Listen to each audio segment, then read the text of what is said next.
Hello అండి అందరికీ welcome back to my channel. అందరూ ఎలా ఉన్నారు, బాగున్నారా? ఈరోజు ఈ వీడియోలో నేను మీ అందరికీ ఉపయోగపడే కొన్ని మంచి ఐడియాస్ అండ్ టిప్స్ని షేర్ చేసుకుంటున్నాను. వీడియోని స్కిప్ చేయకుండా లాస్ట్ వరకు అయితే చూసేయండి. వీడియోకి ఇంకా లైక్ చెప్తే లైక్ చేసి ఛానల్ కూడా వెంటనే సబ్స్క్రైబ్ చేసుకుని పక్కన గంట సింబల్ని ఆల్ అనే ఆప్షన్ని యాక్టివేట్ చేసుకోండి. ఫస్ట్ టిప్ వచ్చేసి ఇలాంటి లగేజ్ బ్యాగ్స్ అనేవి కొంటూ ఉంటాం కదండి. ఎందుకంటే ఊరు వెళ్ళేటప్పుడు బట్టలు అవి తీసుకెళ్ళడానికి ఎక్కువగా యూజ్ చేస్తూ ఉంటాము. చాలా ఎక్కువ కాస్టే ఉంటాయి. ఇలా సూట్ కేసులో ఉండే లగేజ్ బ్యాగ్స్ అయితేనే మనము ఊరు వెళ్ళేటప్పుడు తీసుకువెళ్ళి మళ్ళీ అలాగే మనము పెట్టేస్తూ ఉంటాము. ఎందుకంటే ఇవి వాష్ చేయడానికి అస్సలు ఉండదు, వాష్ చేయకూడదు కూడా, పోతూ ఉంటాయి వాష్ చేస్తేనే. ఇంకా ఊరు వెళ్ళిన తర్వాత మనము అలా పెట్టేసామంటే చాలా డస్ట్ అయితే పట్టేస్తూ ఉంటాయి ఇలాంటి బ్యాగ్స్కి. ఇవి వాష్ చేయడానికి అవ్వదు కాబట్టి మనము ఏ విధంగా ఆర్గనైజ్ చేసుకుంటే డస్ట్ పట్టకుండా ఉంటుంది, అలాగే పాడవకుండా ఉంటుంది, ఈ వీడియోలో చూద్దాము. మనం ఇలా ఆర్గనైజ్ చేసుకున్నామంటే బ్యాగ్ అనేది అస్సలు పాడవదు, చూడడానికి నీట్గా కూడా ఉంటుంది. ఇలా మన దగ్గర ఏదైనా ఓల్డ్ నైటీ ఉంటే తీసుకోవాలి. ప్రతి ఇంట్లో తప్పనిసరిగా ఓల్డ్ నైటీస్ అయితే ఖచ్చితంగా ఉంటాయి, ఒకటి కానీ రెండు కానీ. ఇలా ఓల్డ్ నైటీ అయితే ఒకటి తీసుకోవాలి. ఇలా మనం ఎన్ని బ్యాగ్స్ ఉన్నా ఈ విధంగా అయితే ఆర్గనైజ్ చేసుకోవచ్చు. నైటీ ఉంటే సరిపోతుంది. చూసారంటే లోపలికి ఈ విధంగా టర్న్ చేసుకోవాలి. ఇలా ఆర్గనైజ్ చేసుకోవడం వల్ల మనకి టైం కూడా సేవ్ అవుతుంది. ఎప్పుడైనా హౌస్ అనేది డీప్ క్లీన్ చేసినప్పుడు మనం బ్యాగ్స్ అవి తీసి దులిపి అవన్నీ క్లీన్ చేసి పెట్టే పనే ఉండదు అసలు. చాలా సింపుల్గా అయిపోతుంది. ఒక్కసారి మీరు కూడా ఇలా ట్రై చేయండి. ఈ విధంగా లోపలికి టర్న్ చేసుకోవాలి. ఈ విధంగా నైటీని ఈక్వల్గా చూసుకొని సమానంగా నైటీని అయితే ఈ విధంగా పెట్టుకున్న తర్వాత ఒక థ్రెడ్ అయితే తీసుకోవాలి. థ్రెడ్ తీసుకున్న తర్వాత నైటీని ఈ విధంగా దగ్గరికి తీసుకొని పై భాగాన్ని, పై పార్ట్ ఉంది కదా, దగ్గరికి తీసుకుని ఒక థ్రెడ్ తీసుకుని ఈ విధంగా ముడి వేసేసుకోవాలి. అంటే బ్యాగ్ ఏ సైజు ఉంది ఏంటనేది చూసుకుని పెట్టుకోవాలి. బాగా లాంగ్ ఉందనుకో బ్యాగ్ పొడవుగా, అప్పుడు ఇంకా మనం కొంచెం పైకి థ్రెడ్ అనేది ముడి వేసుకోవాలి.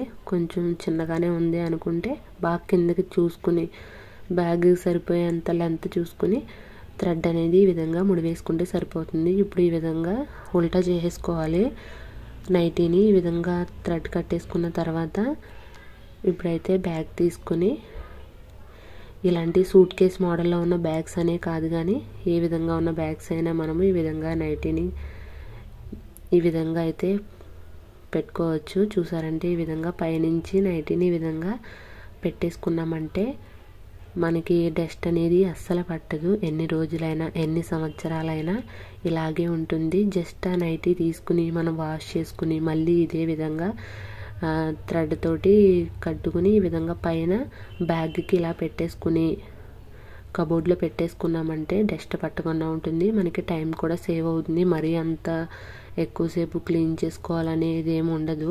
జస్ట్ నైటీ తీసుకుని వాష్ చేసుకుని మళ్ళీ బ్యాగ్కి ఈ విధంగా పెట్టేసుకుంటే సరిపోతుంది. చూసారంటే ఈ విధంగా పైన పెట్టేసుకున్నామంటే చూడడానికి ఎంత నీట్గా కనిపిస్తుందో చూడండి. చూడడానికి నీట్గా ఉంది, డస్ట్ పట్టకుండా బ్యాగ్స్ పాడవకుండా ఉంటాయి. అలాగే కింద సైడ్ ఉంది కదా, అక్కడ కూడా థ్రెడ్ తోటి కట్టేసుకోవచ్చు, లేదంటే అలా ఉంచేసుకోవచ్చు. ఈ టిప్ మీకు నచ్చితే లైక్ చేసి కామెంట్ చేయండి. ఇంకా సెకండ్ టిప్ వచ్చేసి మన ఇంట్లో ఓల్డ్ సాక్స్లు అనేవి ఉంటూనే ఉంటాయి కదండి.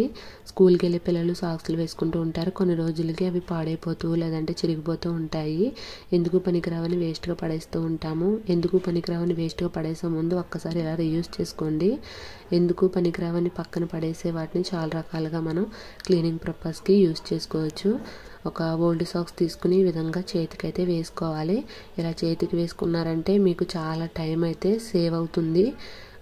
తక్కువ టైంలోనే మనము చకచగా క్లీన్ చేసుకోవచ్చు. ఇలా మన ఇంట్లో సీలింగ్ ఫ్యాన్స్ అనేవి ఉంటాయి కదండి. ఈ సీలింగ్ ఫ్యాన్స్ ఏంటంటే తొందరగా డస్ట్ పట్టేస్తూ ఉంటాయి. ఈ విధంగా ఎంత డస్ట్ పట్టిందో చూడండి. వింటర్ సీజన్ కాబట్టి ఫ్యాన్స్ అనేవి తక్కువగా యూజ్ చేస్తాము. ఇంకా అలా ఉండడం వల్ల డస్ట్ అనేది త్వరగా పట్టేస్తూ ఉంటుంది. ఇలా మనము సాక్స్లు వేసుకుని క్లీన్ చేయడం వల్ల, చేతికి సాక్స్ వేసుకుని ఈ విధంగా క్లీన్ చేయడం వల్ల కార్నర్స్లో ఉండే డస్ట్ అనేది చాలా సింపుల్గా వచ్చేస్తుంది. అలాగే తక్కువ టైంలోనే ఈజీగా ఫ్యాన్స్ అనేవి క్లీన్ చేసుకోవచ్చు. చూడండి ఈ విధంగా మనము క్లీన్ చేసుకున్నామంటే చాలా సింపుల్గా డస్ట్ అనేది వచ్చేస్తుంది. ఎంత బాగా నీట్గా క్లీన్ అయిందో చూడండి ఫ్యాన్స్. ఇలాగే మనము ఎప్పుడు డస్ట్ పట్టినా ఓల్డ్ సాక్స్ని ఈ విధంగా చేతికి వేసుకుని క్లీన్ చేసుకున్నామంటే తక్కువ టైంలో క్లీన్ చేసుకోవచ్చు, మనకు శ్రమ లేకుండా ఉంటుంది. ఇలా సాక్స్తో క్లీన్ చేసుకోవడం వల్ల టైం కూడా సేవ్ అవుతుంది. ఎంత బాగా నీట్గా క్లీన్ అయిందో చూడండి. ఈ టిప్ నచ్చితే లైక్ చేసి కామెంట్ చేయండి, ఎలా ఉందో కూడా చెప్పండి. ఇంకా లాస్ట్ టిప్ వచ్చేసి ఇలాంటి వైపర్స్ ప్రతి ఇంట్లో తప్పనిసరిగా ఉంటూనే ఉంటాయి కదండి. వాటర్ క్లీన్ చేసుకోవడానికి వాడుతూ ఉంటాము. ఇలా మనము వాటర్ క్లీన్ చేసుకోవడానికే కాకుండా ఎన్ని విధాలుగా యూజ్ చేసుకోవచ్చు అనేది ఈ వీడియోలో చూద్దాము. ఓల్డ్ సాక్స్లు తీసుకుని వైపర్కి పెట్టుకున్నామంటే మనం పడే శ్రమంతా పోతుంది, టైం కూడా సేవ్ అవుతుంది. గంటల తరబడి చేసే పని నిమిషాల్లో చేసేసుకోవచ్చు. ఈ విధంగా 2 సాక్స్లను తీసుకొని వైపర్కి 2 సైడ్స్ సాక్స్ని ఈ విధంగా పెట్టేసుకోవాలి. ఇలా చేయడం వల్ల చాలా టైం అయితే సేవ్ అవుతుంది. గంటల తరబడి చేసే పని నిమిషాల్లో చేసేసుకోవచ్చు.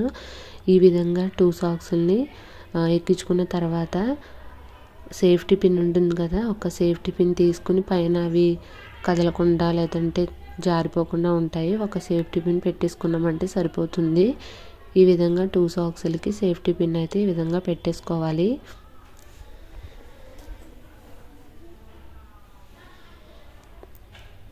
ఇలా సేఫ్టీ పిన్ పెట్టుకోవడం వల్ల సాక్స్లు అనేవి జారిపోకుండా ఉంటాయి. ఈ విధంగా పెట్టుకున్న తర్వాత మనకి ఏ విధంగా యూజ్ చేసుకోవచ్చు అన్నది వీడియోలో చూద్దాము. చాలా రకాలుగా మనకి యూస్ఫుల్ అవుతుంది. ఇలా మనము ఎప్పుడైనా హౌస్ అనేది డీప్ క్లీన్ చేసినప్పుడు ఇలా ట్రై చేయండి, మీకు చాలా బాగా యూజ్ అవుతుంది. ఫ్లోర్ కూడా మనము సాక్స్ని తడుపుకొని ఫ్లోర్ కూడా క్లీన్ చేసుకోవచ్చు. లేదు అంటే ఈ విధంగా మనకి వాల్స్ అనేవి బాగా డస్ట్ పట్టేస్తూ ఉంటాయి కదండి, బూజులు పట్టేస్తూ ఉంటాయి. అలాంటప్పుడు మనము ఈ వైపర్ని అయితే యూజ్ చేసుకోవచ్చు. గోడల మీద డస్ట్ పట్టేస్తూ ఉంటాయి, అలాగే బూజు పట్టేస్తూ ఉంటాయి. అలాంటప్పుడు మనం ఈ వైపర్ని ఈ విధంగా క్లీన్ చేసుకున్నామంటే గోడల మీద ఉండే డస్ట్ బూజు మొత్తం పోతుంది.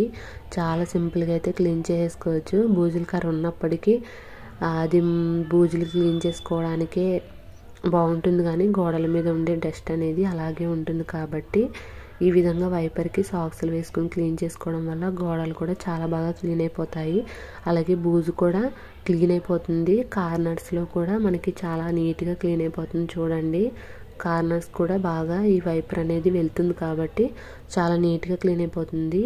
ఈ విధంగా గోడల సైడ్ కూడా మనము ఇలా నీట్గా అయితే క్లీన్ చేసుకోవచ్చు. చాలా సింపుల్గా క్లీన్ అయిపోతుంది. తక్కువ టైంలోనే మనము ఈ విధంగా క్లీన్ చేసుకోవచ్చు. గోడల మీద మనకి తెలియకుండానే చాలా డస్ట్ అనేది ఉంటుంది.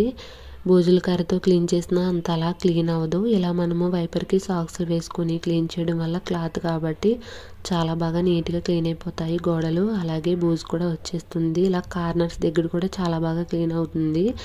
మన ఇంట్లో కబోర్డ్స్ అనేవి ఉంటాయి, కొన్ని చైర్స్ వేసుకుంటే అందుతాయి, క్లాత్ పెట్టి క్లీన్ చేసుకోవచ్చు, చీపురు పెట్టి క్లీన్ చేసుకుంటాము.